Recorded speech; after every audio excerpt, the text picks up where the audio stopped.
സ്നേഹം, ദിവ്യസ്നേഹം, സ്നേഹം, ദിവ്യസ്നേഹം. തെസ്സലോനിക്കർക്ക് എഴുതിയ രണ്ടാമത്തെ ലേഖനം 1-ാമത്തെ അധ്യായം 6-ാമത്തെ വാക്യം മുതൽ വായിക്കുന്നു. 6-ാമത്തെ വാക്യം മുതൽ. കർത്താവായ യേശു തൻ്റെ ശക്തിയുള്ള ദൂതന്മാരുമായി സ്വർഗത്തിൽ നിന്ന് അഗ്നിജ്വാലയിൽ പ്രത്യക്ഷനായി.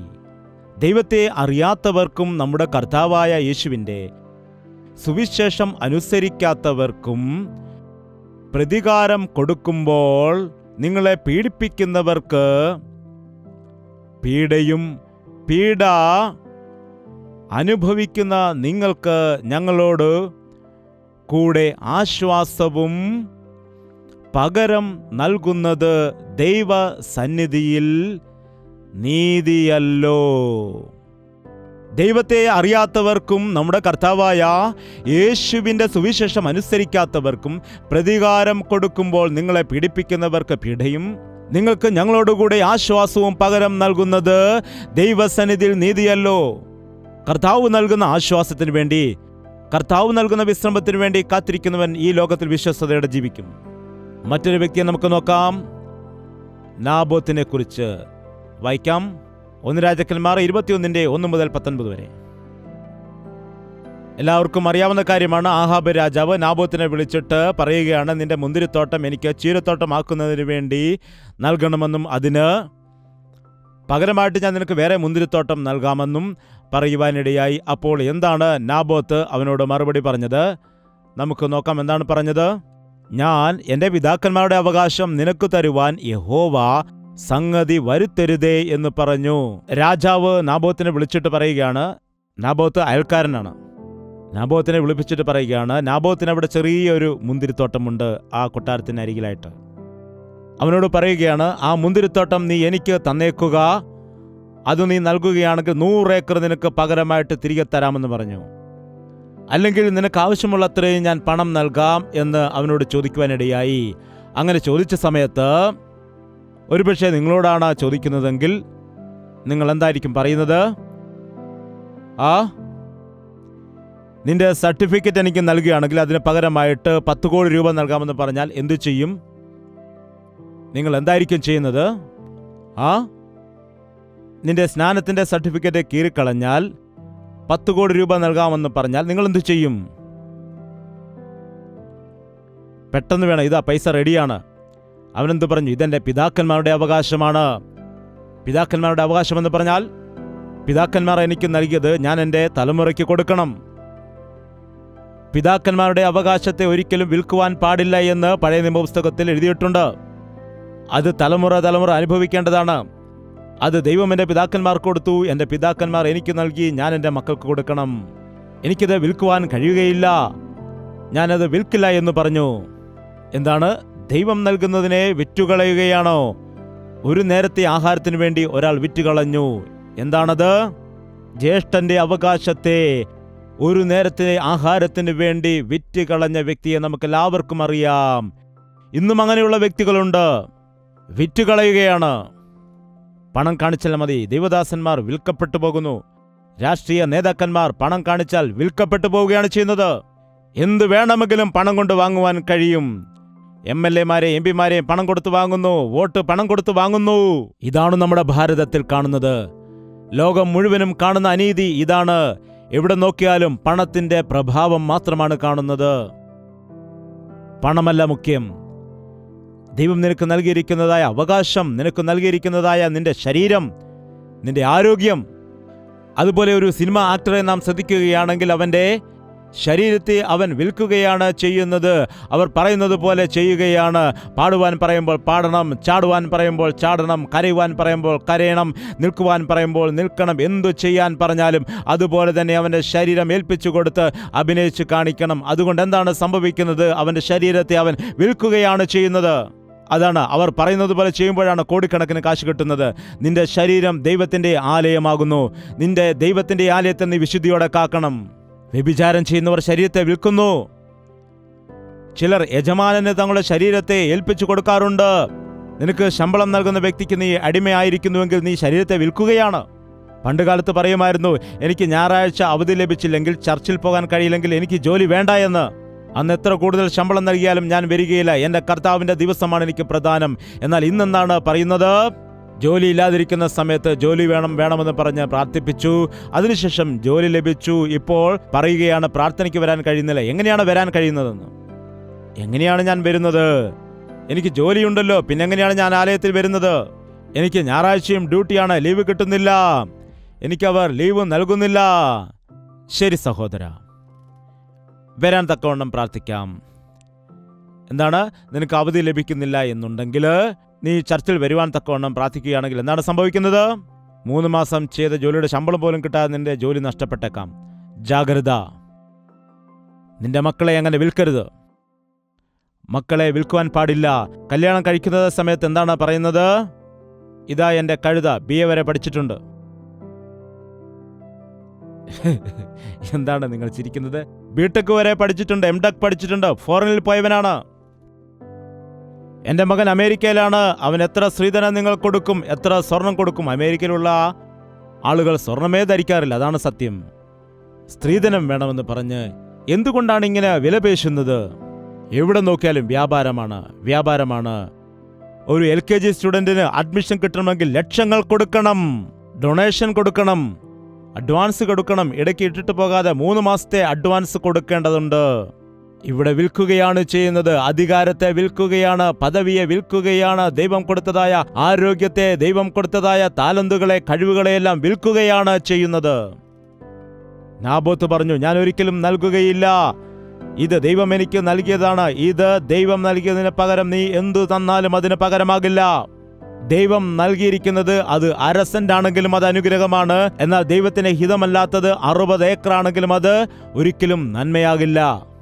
എൻ്റെ ദൈവത്തിൻ്റെ സാന്നിധ്യം എനിക്ക് വേണം. എനിക്ക് ദൈവം നൽകിയിരിക്കുന്നതിന്, ദൈവം എന്നെ അനുഗ്രഹിച്ച് നൽകിയിരിക്കുന്നതിനെ ഒരിക്കലും ഞാൻ വിൽക്കുകയില്ല.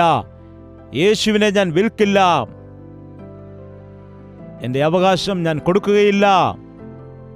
എൻ്റെ അവകാശം കൊടുക്കുകയില്ലെന്ന് പറഞ്ഞപ്പോൾ രാജാവ് സങ്കടപ്പെട്ട് വ്യസനപ്പെട്ട് എന്താണ് ചെയ്തത്? കട്ടിലിൽ കയറി കിടക്കുകയാണ്. അവിടെ കിടന്ന് കരഞ്ഞപ്പോൾ ഇസബേൽ വന്നിട്ട്, എന്തിനാണ് നിങ്ങൾ ഭാരപ്പെടുന്നത്?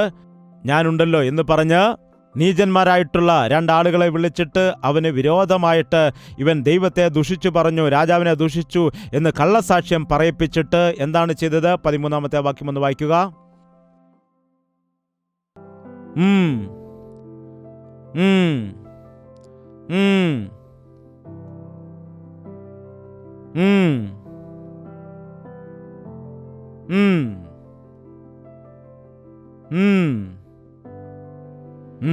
അയ്യോ, എന്താണ് സംഭവിച്ചത്? ദൈവത്തിന് വേണമെങ്കിൽ അത്ഭുതം ചെയ്ത് ആ കല്ല് ആഹാബിന് നേരെ തിരിച്ചു വരുവാൻ തക്കവണ്ണം ചെയ്തുകൂടെ? ആ 2 വ്യക്തികളെ, ആഹാബിനും ഇസബേലിനും എതിരായിട്ട് തിരിച്ച് അവരെ കൊന്നുകളയാമായിരുന്നില്ലേ? നാബോത്തിനെ രാജാവാക്കി മാറ്റിയിരുന്നെങ്കിൽ ദൈവം എത്ര വലിയവനെന്ന് ആ കാലത്തുള്ള ആളുകൾ പറയുമായിരുന്നല്ലോ. എന്തായിരുന്നു? അവൻ മരിച്ചുപോയല്ലോ. പാവം, പുവർ ഫെലോ, വളരെ കഷ്ടം. അവനക്ക് ബുദ്ധിയില്ലായിരുന്നു. എന്താണ്? ബുദ്ധിയില്ലായിരുന്നു. രാജാവിൻ്റെ അടുക്കൽ എങ്ങനെ പെരുമാറണമെന്ന് അറിയില്ലായിരുന്നു. അവന് തോന്നിയതുപോലെ പെരുമാറി. അവന് ബുദ്ധിയുണ്ടായിരുന്നെങ്കിൽ പകുതി രാജ്യമെങ്കിലും വാങ്ങിച്ചെടുക്കുവാൻ കഴിയുമായിരുന്നു. ആഹാബ് എന്തും കൊടുക്കുവാൻ അന്ന് തയ്യാറായിരുന്നു. അവൻ എന്തു പറയുന്നു എന്ന് തന്നെ നിശ്ചയമില്ല. പാവം. നാബോത്ത് എന്താണ് പറഞ്ഞത്? എനിക്കൊന്നും വേണ്ട, എനിക്ക് ദൈവം നൽകിയിരിക്കുന്നത് മാത്രം മതി, ഇതിന് പകരം ഒന്നും നൽകിയാൽ അത് മതിയാകില്ല. എനിക്ക് ദൈവം നൽകിയത് മാത്രം മതി. ദൈവം നൽകിയതിനെ ആർക്കും ഞാൻ ഏൽപ്പിച്ചു കൊടുക്കത്തില്ല. പണത്തിന് വേണ്ടി ഞാനത് വിറ്റുകളയുകയില്ല. ഈ ദിവസം ഒരു തീരുമാനമെടുക്കുക. അവൻ മരിച്ചുപോയി, പാവം, കൊല്ലപ്പെട്ടു. സ്വർഗത്തിൽ ചെന്നാൽ ഇവരെ കാണുവാൻ കഴിയും, ഇവരെ ചെന്ന് കാണുവാൻ കഴിയും. അവരുടെ ജീവിതം വളരെ ചുരുക്കമായിരിക്കും. അവർ സത്യത്തിനു വേണ്ടി നിന്നതായ വ്യക്തികളായിരിക്കും. അവരെ നോക്കുമ്പോൾ അവരെ അന്യായമായിട്ട് കുറ്റം വിധിക്കപ്പെട്ട് ഉപദ്രവിച്ച് കൊന്നവരായിരിക്കും. അവർ ക്രിസ്തുവിനെ കാണുവാൻ കഴിയും. ക്രിസ്തുവിന്റെ നേരെ ദുഷ്ടന്മാർ എഴുന്നേറ്റിട്ട് അവന് നേരെ അന്യായമായിട്ട് വിധിച്ചു, അവനെ ദുഷിച്ചു, അവനെ കുറ്റം പറഞ്ഞു. അവസാനം എന്താണ്? അവനെ ക്രൂശീകരിച്ചപ്പോൾ അവർ വിചാരിച്ചു, ഇവന്റെ കഥ കഴിഞ്ഞു പോയി. വിമോചകനാണെന്ന് പറഞ്ഞ് വന്ന വ്യക്തിയാണ്. നോക്ക്, പാപം മരിച്ചുപോയി, എന്തു ചെയ്യാൻ കഴിയും? ജനം ഞെട്ടിത്തരിച്ചുപോയി.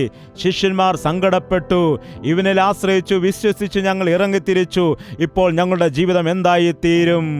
എത്ര ക്ഷണമാണ് മരിച്ചുപോയത്. താൻ ഇറങ്ങി വരുമെന്നും താൻ അത്ഭുതം കാണിക്കുമെന്നുമാണ് വിചാരിച്ചത്.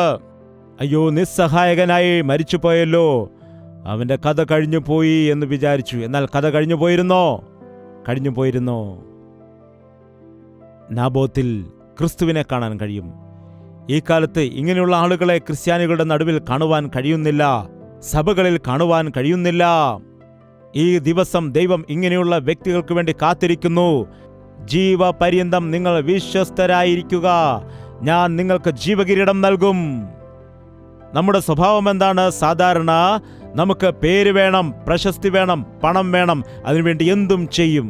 നഷ്ടം വന്നാലും, കഷ്ടത വന്നാലും, ബുദ്ധിമുട്ട് വന്നാലും, മരിക്കേണ്ടി വന്നാലും യേശുവിന് വേണ്ടി എന്ന് പറയുന്നവനാണ് യഥാർത്ഥ ക്രിസ്ത്യാനി. 2 തെസ്സലോനിക്കർക്ക് എഴുതിയ ലേഖനത്തിലേക്ക് വരാം. 2 തെസ്സലോനിക്കർക്ക് 1-ാം അധ്യായം അതിൻ്റെ 8-ാമത്തെ വാക്യം. കർത്താവായ യേശു തന്റെ ശക്തിയുള്ള ദൂതന്മാരുമായി സ്വർഗത്തിൽ നിന്ന് അഗ്നിജ്വാലയിൽ പ്രത്യക്ഷനായി ദൈവത്തെ അറിയാത്തവർക്കും നമ്മുടെ കർത്താവായ യേശുവിന്റെ സുവിശേഷം അനുസരിക്കാത്തവർക്കും പ്രതികാരം കൊടുക്കും. നിങ്ങൾക്കതിൻ്റെ ഒരു പ്രതിഫലം കിട്ടാനിടയാകും. നീ കർത്താവിനെ വിശ്വസിക്കാതെ ഇരുന്നാൽ, കർത്താവിനെ അനുസരിക്കാതെ ഇരിക്കുകയാണെങ്കിൽ നിങ്ങൾക്കതിൻ്റെ പ്രതിഫലം ലഭിക്കാൻ ഇടയാകും. എന്താണ്? നിങ്ങളെ പീഡിപ്പിക്കുന്നവർക്ക് പീഡ. എന്നെ കർത്താവിൻ്റെ നിമിത്തത്തിൽ പലരും ഉപദ്രവിക്കുന്നുണ്ട്. ദൈവനാമം നിമിത്തം ഞാൻ നിന്ന അനുഭവിക്കുന്നുണ്ട്. ഞാൻ ദൈവനാമം നിമിത്തം കഷ്ടതയിലായിരിക്കുന്നു. ഞാൻ ദൈവനാമം നിമിത്തം മറ്റുള്ളവരെ പോലെ കൈക്കൂലി വാങ്ങുന്നില്ല. അതുകൊണ്ട് എൻ്റെ ജീവിതത്തിൽ കുറേ ബുദ്ധിമുട്ടുകളുണ്ട്. ഞാൻ മനസ്സാക്ഷിക്ക് എതിരായിട്ട് പ്രവർത്തിക്കാത്തത് കാരണം മറ്റുള്ളവർ എന്നെ അംഗീകരിക്കുന്നില്ല. അതുപോലെ എനിക്ക് പ്രമോഷൻ ലഭിക്കുന്നില്ല, എനിക്ക് എക്സ്ട്രാ പണം ലഭിക്കുന്നില്ല. ഞാൻ മറ്റുള്ളവരെ പോലെ പ്രവർത്തിക്കാത്തത് കാരണം മറ്റുള്ളവർ എന്നെ കണ്ട് നിന്ദിക്കുകയാണ്, അവർ എന്നെ അകറ്റി നിർത്തുവാൻ ശ്രമിക്കുന്നു എന്ന് പറഞ്ഞ് നീ വേദനിക്കുകയാണോ? കഷ്ടം അനുഭവിക്കുന്ന നിങ്ങൾക്ക്, ക്രിസ്തു നിമിത്തം പീഡ അനുഭവിക്കുന്ന നിങ്ങൾക്ക്, മനുഷ്യർ നിങ്ങളെ നിന്ദിക്കുകയും നിങ്ങളെ പഴിക്കുകയും നിങ്ങൾക്ക് വിരോധമായി ദോഷം സംസാരിക്കുകയും ചെയ്യുമ്പോൾ, എനിക്കറിയാവുന്ന കാര്യമാണ്, ആരെങ്കിലും നമ്മെ തല്ലുന്നതിലും കൂടുതൽ, ആരെങ്കിലും നമ്മെ ദുഷിക്കുന്നതിലും കൂടുതൽ, നമ്മെക്കുറിച്ച് അനാവശ്യമായി ഇല്ലാത്തതായ കാര്യങ്ങൾ പറഞ്ഞു പരത്തുന്ന ചില ആളുകളെ കണ്ടിട്ടില്ലേ? അനാവശ്യമായ വാക്കുകൾ പറയുന്നത്, അവർക്കിഷ്ടമുള്ളതുപോലെ പ്രവർത്തിക്കുന്നത്, ചെയ്യാത്ത കുറ്റങ്ങൾ അടിച്ചേൽപ്പിക്കുന്നത്, ഓരോ വ്യക്തിയിലും അടിച്ചേൽപ്പിക്കുന്നത് കണ്ടിട്ടില്ലേ? അങ്ങനെ അവരെ മറ്റുള്ളവരുടെ മുമ്പിൽ ഒറ്റപ്പെടുത്തുന്നത് കണ്ടില്ലേ? മറ്റുള്ള മുൻപിൽ കളിയാക്കുകയും പരിഹസിക്കുകയും നിന്ദിക്കുകയും ചെയ്തത് കണ്ടിട്ടില്ലേ? അങ്ങനെയുള്ള അവസ്ഥ വളരെ ദുഃഖകരമാണ്. ആത്മാർത്ഥതയുള്ളതായ ഒരു വ്യക്തി, ക്രിസ്തുവിന് വേണ്ടി തീക്ഷ്ണതയോടെ ജീവിക്കുന്ന ഒരു വ്യക്തിക്ക് സഹിക്കുവാൻ കഴിയാത്തത് എന്തെങ്കിലും ഉണ്ടെങ്കിൽ ഇങ്ങനെയുള്ള നിന്ദകളാണ്. പിന്നെ എന്തുകൊണ്ടാണ് അവർക്കിത് വരുന്നത്? നിന്നെ യേശുവിന്റെ സ്വരൂപത്തിലേക്ക് മാറ്റുന്നതിന്. നമുക്ക് വേണ്ടി ഒരുപാട് നിന്ന അനുഭവിച്ചതായ കർത്താവാണ് നമ്മുടെ ദൈവം. നമ്മുടെ നിന്ദകളെല്ലാം അവന്റെ മേൽ ഏൽപ്പിക്കപ്പെട്ടു. നമുക്ക് വേണ്ടി നിന്ന അനുഭവിച്ചു. നമ്മുടെ മേൽ നിന്ന് വരുമ്പോൾ നമ്മെ ക്രിസ്തുവിന്റെ സ്വരൂപത്തിലേക്ക് മാറ്റുകയാണ് ചെയ്യുന്നത്. നീ നിന്ദിക്കപ്പെടുന്ന സമയത്ത്, നിന്നെ അപമാനിക്കുന്നതായ സമയത്ത്, നിന്നെ ഒറ്റപ്പെടുത്തുന്നതായ സമയത്ത് നീ ഭാരപ്പെടേണ്ട കാര്യമില്ല. നീ വിശ്വസിക്കണം, എൻ്റെ കർത്താവ് കടന്നു വരും. പീഡ അനുഭവിക്കുന്ന നിങ്ങൾക്ക് എന്താണ് നൽകുന്നത്? ആശ്വാസം നൽകും. ദൈവം നിങ്ങൾക്ക് ആശ്വാസം നൽകും. പകരം നിങ്ങളെ പീഡിപ്പിച്ചവർക്ക് എന്ത് കൊടുക്കും? അവർക്ക് പീഡ കൊടുക്കുവാനിടയാകും. അപ്പോൾ മനസ്സിലാക്കാൻ കഴിയും, യുദ്ധം യഹോവയ്ക്കുള്ളത്. നിന്റെ ശത്രു നിന്റെ അടുക്കൽ വരികയാണെങ്കിൽ അവർക്ക് ആഹാരം കൊടുക്കുക, വെള്ളം കൊടുക്കുക. നീ അവരെ ശപിക്കരുത്, അവരെ സ്നേഹിക്കുക, അവരോട് ക്ഷമിക്കുക. അതാണ് കർത്താവ് പറയുന്നത്. അവരോട് ക്ഷമിക്കുവാനാണ് അവൻ പറയുന്നത്. നിങ്ങളെ വഞ്ചിച്ചവരെ ഓർത്തുകൊണ്ട് എപ്പോഴും ഇരിക്കുകയാണെങ്കിൽ പിന്നെ നിങ്ങളെക്കൊണ്ട് ഒന്നും ചെയ്യുവാൻ കഴിയുകയില്ല. നിങ്ങൾക്ക് സംഭവിച്ച ചതി ഓർത്തുകൊണ്ട് തന്നെ ഇരിക്കുകയാണെങ്കിൽ നിങ്ങൾക്ക് നിരാശ വന്നിട്ട് ദൈവത്തിൻ്റെ ആത്മാവിനെയാണ് നിങ്ങൾ നഷ്ടപ്പെടുത്തുന്നത്, ഓർക്കുക. എന്നാൽ ആ നിന്റെ മേൽ വരുന്ന സമയത്ത് ദൈവത്തിൻ്റെ കൃപ നിന്റെ മേലുണ്ട്. ക്രിസ്തുവിൻ്റെ സ്വരൂപത്തിലേക്ക് നീ മാറ്റപ്പെടുകയാണ്. അവൻ ഈ കഷ്ടതയിൽ കൂടി നിന്നെ പരിശോധിക്കുകയാണ് എന്ന് നീ തിരിച്ചറിയുകയാണെങ്കിൽ അനുഗ്രഹിക്കപ്പെടും. ഈ ലോകത്തിന്റെ ദൃഷ്ടിയിൽ നാബോത്തിനെ പോലെയുള്ള ആളുകൾ പരാജിതരായിട്ട് കാണപ്പെടുന്നു.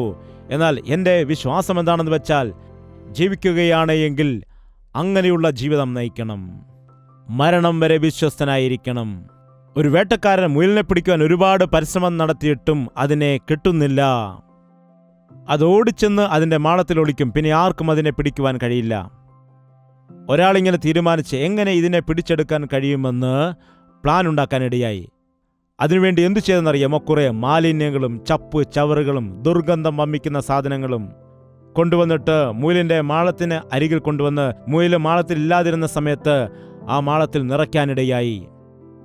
വീണ്ടും മുയലിനെ പിടിക്കാൻ ഓടിച്ച സമയത്ത് ഇത് ഓടി വന്ന് മാളത്തിൽ ഒളിക്കാൻ നോക്കിയ സമയത്ത് നോക്കിയപ്പോൾ അവിടെ ദുർഗന്ധമാണ്, മാലിന്യമാണ്. അവിടെ ഇരിക്കുവാൻ കഴിയില്ല.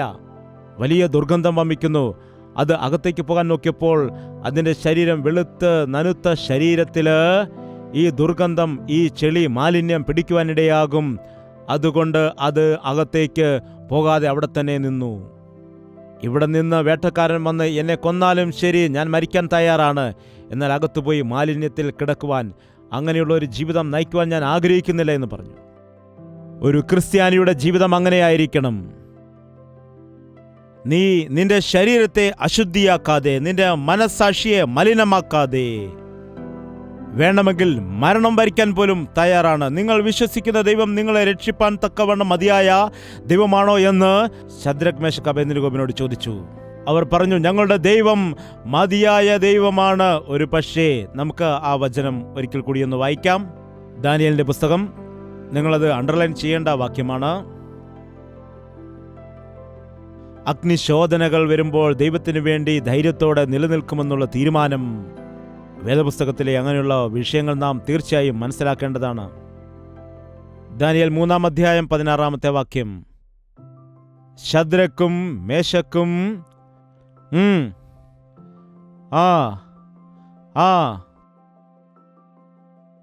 ഈ കാര്യത്തിൽ ഉത്തരം പറയാൻ ആവശ്യമില്ല. ഞങ്ങൾ സേവിക്കുന്ന ദൈവത്തിന് ഞങ്ങളെ വിടുവിപ്പാൻ കഴിയുമെങ്കിൽ അവൻ ഞങ്ങളെ എരിയുന്ന തീച്ചൂളയിൽ നിന്നും രാജാവിൻ്റെ കയ്യിൽ നിന്നും വിടുവിക്കുന്ന ദൈവമാണ്. അല്ലെങ്കിലും ഞങ്ങൾ രാജാവിൻ്റെ ദേവന്മാരെ സേവിക്കുകയില്ല എന്ന് പറഞ്ഞു. ഒരു പക്ഷേ അവൻ ഞങ്ങളെ രക്ഷിച്ചില്ലെങ്കിലും, ഒരു പക്ഷേ ഞങ്ങളെ, രാജാവേ, അവൻ ഞങ്ങളെ വിടുവിക്കും. ഒരു പക്ഷേ അവൻ ഞങ്ങളെ വിടുവിച്ചില്ല എങ്കിലും, രാജാവേ, നീ പറഞ്ഞതുപോലെ ഞങ്ങൾ ഒരിക്കലും ചെയ്യില്ല. ഞങ്ങളുടെ ദൈവം ഞങ്ങളെ തീർച്ചയായും വിടുവിക്കുവാനിടയാകും. ഒരു പക്ഷേ അവൻ ഞങ്ങളെ വിടുവിച്ചില്ല എങ്കിലും നീ പറഞ്ഞത് കേട്ടുകൊണ്ട് നിന്റെ ദേവന്മാരെ നമസ്കരിക്കില്ല. ഞങ്ങളെ നീ കൊന്നുകളഞ്ഞാലും ഞങ്ങൾ അങ്ങനെ ചെയ്യില്ല എന്ന് പറഞ്ഞു. താൽക്കാലികമായ കഷ്ടത്തെ ഭയപ്പെടുന്നവർ നിത്യമായ കഷ്ടത്തിലകപ്പെടും. നിങ്ങളെ പീഡിപ്പിക്കുന്നവർക്ക് പീഡ എന്ന് പറയുമ്പോൾ ഈ ലോകത്തിൽ വരുവാനുള്ള പീഡയല്ല, നരകത്തിൽ വരുവാനുള്ളതായ മഹാപീഡയാണ്. അത് കെടാത്ത തീയും ചാകാത്ത പുഴുവുമുള്ള നരകമാണ് ആ രണ്ടാം മരണമെന്ന് ദൈവത്തിന്റെ വചനം പറയുന്നു. മരണശേഷം വീണ്ടും ഒരു ജീവിതമുണ്ടെന്ന് നിങ്ങൾ വിശ്വസിക്കുന്നില്ലേ? ഈ ലോക ജീവിതമാണ് നിങ്ങൾക്ക് വലുത്. മരിച്ചു കഴിഞ്ഞാൽ പിന്നെ എന്തു ചെയ്യാൻ കഴിയും? മരിച്ചു കഴിഞ്ഞാൽ ഒന്നുമില്ല എന്ന് വിചാരിക്കുന്നുവെങ്കിൽ മരണത്തിന് ശേഷമാണ് യഥാർത്ഥ ജീവിതം. മരണശേഷമാണ് യഥാർത്ഥ ജീവിതമുള്ളത്. സ്തേഫാനോസിനെ കല്ലുകൊണ്ട് എറിഞ്ഞു കൊല്ലുമ്പോൾ കർത്താവേ, ഇവരോട് ഈ ദോഷം കണക്കിടരുതേ എന്ന് പ്രാർത്ഥിച്ച് തൻ്റെ ആത്മാവിനെ ഏൽപ്പിച്ചു കൊടുത്തു. അവൻ കർത്താവിനെ കാണുവാനിടയായി. ഇവിടെ രക്തമൊഴുകുന്നു, അവൻ്റെ ശരീരത്തിൽ കഠിന ഉപദ്രവം ഏൽപ്പിക്കപ്പെടുന്നു. ഇവിടെ അവന് മരണത്തെ നേരിടേണ്ടി വന്നു. എന്നാൽ സ്വർഗത്തിൽ കർത്താവ് അവനെ കണ്ട് എഴുന്നേറ്റു നിൽക്കുന്നത് അവൻ കണ്ടു. കർത്താവ് നോക്കുമ്പോൾ, എൻ്റെ മകൻ എനിക്ക് വേണ്ടി കഷ്ടത അനുഭവിക്കുന്നു. അവൻ എഴുന്നേറ്റ് നിന്നു. വരൂ മകനെ, വരുവെന്ന് പറഞ്ഞ്, ഇതാ നിനക്ക് വേണ്ടി സിംഹാസനം ഒരുക്കിയിരിക്കുന്നു എന്ന് പറഞ്ഞ് അവനെ കൊണ്ടുവന്ന് ഇരുത്തുവാനിടയായി. ജീവിച്ചാൽ അങ്ങനെയുള്ള ജീവിതം ജീവിക്കാം. ഇഹത്തിലും പരത്തിലും കർത്താവിന് വിശ്വസ്തരായിരിക്കാം. ഈ കാലത്ത് നോക്കുമ്പോൾ അനേകം ആളുകൾ മനുഷ്യരെ പ്രസാദിപ്പിക്കാനുള്ളതായ ഭക്തിയാണ് കാണിക്കുന്നത്. ലാഭം ഉദ്ദേശിച്ചു മാത്രമാണ് ആത്മീയ വിഷയങ്ങൾ പലതും ചെയ്യുന്നത്. ദൈവത്തിൻ്റെ വേലയേക്കാൾ ഉപരിയായിട്ട് സ്വന്തം കാര്യങ്ങൾ നോക്കുന്നു. അത് ഈ കാലത്ത് ഏറ്റവും വർദ്ധിച്ചിരിക്കുന്നു. നമ്മയൊന്ന് പരിശോധിച്ച് നോക്കാം. എൻ്റെ ദൈവത്തിൻ്റെ ആലയത്തിൽ ആരാധന ആരംഭിച്ചിരിക്കുന്നു, ഞാൻ ഇനി വീട്ടിലിരിക്കാൻ പാടില്ല. എൻ്റെ ദൈവത്തിൻ്റെ ആലയത്തിൽ ഉപവാസ പ്രാർത്ഥന നടക്കുകയാണ്, ഞാൻ വീട്ടിൽ നിന്ന് എന്തു ചെയ്യാനാണ്? എൻ്റെ ദൈവത്തിൻ്റെ ആലയത്തിലെ ദൈവദാസന്മാർ രാവും പകലും കർത്താവിന് വേണ്ടി യാത്ര ചെയ്ത് അധ്വാനിക്കുന്നു. ഞാൻ എന്താണ് ചെയ്യേണ്ടത്? അവർക്ക് വേണ്ടി പ്രാർത്ഥിക്കണം. ഇതാണോ ഞാൻ വിശ്രമിക്കേണ്ട സമയം? ഇതാണോ ഞാൻ കിടന്നുറങ്ങേണ്ട സമയം? ഇതാണോ ഞാൻ പലതും ചെയ്ത് മുൻപോട്ട് പോകേണ്ടതായ സമയം? കർത്താവിൻ്റെ വരവ് സമീപമായിരിക്കുന്നു. അവൻ്റെ വരവ് ഏറ്റവും അടുത്തിരിക്കുന്നു. അവൻ പറഞ്ഞിരിക്കുന്നു, അവനവൻ്റെ പ്രവൃത്തിക്ക് തക്കവണ്ണം പാസ്റ്ററിന് പ്രതിഫലം കൊടുക്കുമെന്നാണോ? അതോ എല്ലാ സഭകൾക്കും കൊടുക്കുമെന്നാണോ? സഭകൾക്കാണെങ്കിൽ ഒരുപക്ഷെ നിങ്ങളും ആ സഭയിൽ അംഗമായതുകൊണ്ട് ഒരുപക്ഷെ നിങ്ങൾക്കും കിട്ടിയേക്കാം. വോളിബോൾ കളിച്ച് ജയിച്ചാൽ ടീമിൽ എല്ലാവർക്കും സമ്മാനം കൊടുക്കുമോ? ഒരാൾക്ക് മാത്രമേ കൊടുക്കുള്ളൂ. ക്യാപ്റ്റൻ മാത്രം കൊടുക്കുകയാണ്, എല്ലാവരും വിഷമിക്കാനിടയാക്കും. എന്താണ്? എന്നാൽ ദൈവം സമ്മാനം നൽകുമ്പോൾ ഒരാൾക്ക് മാത്രമല്ല, ഓരോരുത്തർക്കും ഗിഫ്റ്റ് കൊടുക്കും. നീ ചെയ്തനുസരിച്ച് നിനക്കൊരു ഗിഫ്റ്റ്, നിനക്കൊരു ഗിഫ്റ്റ്, നിനക്കൊരു ഗിഫ്റ്റ്, എല്ലാവർക്കും കൊടുക്കും. നിങ്ങൾ ചെയ്യുന്ന പ്രവൃത്തിക്കനുസരിച്ച് നിങ്ങൾക്ക് പ്രതിഫലം ലഭിക്കും. ഈ പ്രായക്കാർക്കെല്ലാം ഒരു ഗിഫ്റ്റ്, ദേവദാസന്മാർക്കെല്ലാം ഒരു ഗിഫ്റ്റ്, ഈ ഗ്രൂപ്പിലുള്ളവർക്കെല്ലാം ഒരു ഗിഫ്റ്റ്. അങ്ങനെയില്ല, ഒരേ ക്യൂ ആണ് അവിടെയുള്ളത്. ദേവദാസന്മാരായിരിക്കുന്ന ഞങ്ങളും നിങ്ങളോടൊപ്പം അവിടെ ക്യൂവിൽ നിൽക്കേണ്ടതാണ്. ഞാൻ വിശ്വസ്തനാണെങ്കിൽ എനിക്ക് വലിയ പ്രതിഫലം, നീ വിശ്വസ്തനാണെങ്കിൽ നിനക്ക് വലിയ പ്രതിഫലം. നീ ദൈവത്തിന്റെ നാമത്തെ ഉയർത്തിയാൽ നിന്നെയും അവിടെ ഉയർത്തുവാനിടയാകും. നീ എത്ര കാര്യങ്ങൾ, ഒരുപാട് കാര്യങ്ങൾ ചെയ്തോ എന്നൊന്നും ദൈവം ചോദിക്കത്തില്ല. ആ ഊരിയവനെ നോക്കുമ്പോൾ ദാവീദ് അന്ന് യുദ്ധം ചെയ്തില്ല, ഭരണകാര്യങ്ങൾ ശ്രദ്ധിച്ചില്ല, യുദ്ധത്തിന് വന്നില്ല, ഊരിയാവിനെ പറഞ്ഞു വിടുവാനിടയായി. എന്നാൽ ഒരു യുദ്ധത്തിൽ, താൻ ചെയ്തതായ ഒരു യുദ്ധത്തിൽ കൊല്ലപ്പെടുവാനിടയായി. എന്നാൽ അവൻ വിശ്വസ്തനായിരുന്നു. ദൈവം എനിക്ക് നൽകിയവ ഞാൻ വിൽക്കുകയില്ല, ദൈവം തന്നതിനെ ഞാൻ നൽകില്ല, ദൈവം തന്നതിനെ പിടിച്ചെടുക്കുവാൻ പിശാചിന് അധികാരമില്ല. മോശയോട് ഫറവോൻ പറഞ്ഞു, നിങ്ങൾ പോവുക, പുരുഷന്മാർ പോയിട്ട് സ്ത്രീകളെല്ലാം ഇവിടെ നിൽക്കട്ടെ. പറ്റില്ല, ഞങ്ങൾക്കെല്ലാവർക്കും പോകണം. ശരി, നിങ്ങളെല്ലാവരും പോകുക, നിങ്ങളുടെ ജന്തുക്കളെയും ആസ്തികളെയും ഇവിടെ ഇട്ടിട്ട് പോകുക. ഇല്ല, ഞങ്ങൾക്കുള്ള സകലതുമായിട്ട് ദൈവത്തെ ആരാധിക്കാൻ പോകണം. ഞങ്ങൾക്കുള്ളതായ സകലത്തെയും ദൈവത്തിന്റെ നാമത്തിന് കൊടുക്കണം. ചില ആളുകളാണ് വീട്ടിൽ ആരാധനയ്ക്ക് പോകുന്ന സമയത്ത് വലിയ നോട്ടുകളെല്ലാം വീട്ടിലെടുത്ത് മാറ്റിവെച്ചിട്ട് ചെറിയ ചില്ലറത്തൊട്ടുകളുമായിട്ട് ചർച്ചിൽ പോകും. അവിടെ ചെന്നിട്ട് എൻ്റെ സകലതും നിനക്കു തന്നെ എന്ന് പാട്ട് പാടും. ഇവർ കള്ളന്മാരാണോ വഞ്ചകന്മാരാണോ? പറയൂ, എന്താണ് ഇവരെ പറയേണ്ടത്? എന്താണ് വിളിക്കേണ്ടത്? എൻ്റെ സമസ്തവും നിനക്കെന്ന് പറയുമ്പോൾ നിനക്ക് ശ്രേഷ്ഠമായ കാര്യങ്ങൾ ദൈവത്തിന് നീ കൊടുക്കുന്നുണ്ടോ? നീ ദൈവത്തെ കൂടുതൽ സ്നേഹിച്ചാൽ നീ ദൈവത്തിന് കൊടുക്കാനിടയാവും. നീ ആരെയാണോ കൂടുതൽ സ്നേഹിക്കുന്നത് അവർക്ക് വേണ്ടി നീ സകലതും കൊടുക്കുവാൻ മനസ്സുള്ള വ്യക്തിയാണല്ലോ. നീ യഥാർത്ഥമായിട്ട് ദൈവത്തെ സ്നേഹിച്ചാൽ, ദൈവത്തിന്റെ ഇഷ്ടം ചെയ്യാൻ മനസ്സ് കാണിച്ചാൽ, അവനവന്റെ പ്രവൃത്തിക്ക് തക്കവണ്ണം ദൈവം പ്രതിഫലം ഓരോരുത്തർക്കും, ആരുടെയും റെക്കമെൻഡേഷൻ അതിനാവശ്യമില്ല, ദൈവം പ്രതിഫലം കൊടുക്കുവാനിടയാകും. ആരുടെയും സപ്പോർട്ട് ആവശ്യമില്ലാതെ ഓരോരുത്തർക്കും കൊടുക്കുവാനുള്ള പ്രതിഫലം എൻ്റെ ദൈവത്തിൻ്റെ കയ്യിൽ ഉണ്ട്. കർത്താവിനെ പുകഴ്ത്തുന്നവൻ ഭാഗ്യവാൻ. എഴുന്നേറ്റ് നിൽക്കാം, നമുക്ക് പ്രാർത്ഥിക്കാം. എല്ലാവർക്കും വായി തുറന്ന കർത്താവിനോട് പ്രാർത്ഥിക്കാം. ദൈവത്തിന് വേണ്ടി നീ ജീവിക്കുന്നുണ്ടോ? നിന്നെ സ്നേഹിക്കുന്ന കർത്താവിനെ നീ സ്നേഹിക്കുന്നുണ്ടോ? നിനക്ക് വേണ്ടി പ്രാണനെ നൽകിയ കർത്താവിന് നീ എന്താണ് കൊടുക്കുന്നത്? നീ ലോകത്തെയാണോ സ്നേഹിക്കുന്നത്? ലോക കാര്യങ്ങൾക്ക് വേണ്ടി ഓടുകയാണോ? നിന്നെ സ്നേഹിക്കുന്ന കർത്താവിന് വേണ്ടി എന്തു ചെയ്യുന്നു? സഭ മുഴുവനും ഒരുമിച്ച് പ്രാർത്ഥിക്കുമ്പോൾ നീ മാത്രം എന്താണ് ചെയ്യുന്നത്? കൂട്ടു സൈനികർ യുദ്ധത്തിലായിരിക്കുമ്പോൾ എനിക്ക് എങ്ങനെ കിടന്നുറങ്ങുവാനായിട്ട് കഴിയും? ഇത് തിന്നുകുടിച്ച് സന്തോഷിക്കേണ്ട സമയമാകുന്നോ? എന്റെ ദൈവത്തിന്റെ രാജ്യത്തെ പണിയേണ്ടതായ സമയമാണ്.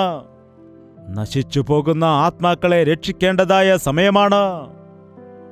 ഞായറാഴ്ച പോലും ദൈവത്തിന്റെ ആലയത്തിൽ വന്ന് അവനെ ആരാധിക്കുവാൻ കഴിയാത്ത ഒരവസ്ഥയിലായിരിക്കുന്നു ഞാൻ. എന്റെ സമയമെല്ലാം പിശാച് തട്ടിയെടുത്തിരിക്കുകയാണ്. എന്നോട് ക്ഷമിക്കണമെന്ന് വായി തുറന്ന് പ്രാർത്ഥിക്കുക. പ്രാർത്ഥന. പരിശുദ്ധനായ സ്നേഹമുള്ള ഞങ്ങളുടെ പിതാവേ, ഒരിക്കൽ കൂടി ഞങ്ങളെ ദർശിക്കണമേ. ഞങ്ങൾക്ക് വേണ്ടി ഇത്രത്തോളം ത്യാഗം ചെയ്ത യേശുവേ, കഷ്ടത എങ്ങനെ സഹിക്കണമെന്ന് നീ കഷ്ടത സഹിച്ചു കാണിക്കാനിടയായി. എങ്ങനെ താഴ്മ ധരിക്കണമെന്ന് പഠിപ്പിക്കുവാൻ താഴ്മ ധരിച്ചുകൊണ്ട് ഈ ലോകത്തിലേക്ക് നീ ഇറങ്ങി വന്ന് ജീവിച്ചു. എങ്ങനെയാണ് വിശുദ്ധരായി ജീവിക്കേണ്ടതെന്ന് ഈ ലോകത്തിൽ നീ വന്ന് ജീവിച്ചു കാണിക്കാനിടയായി.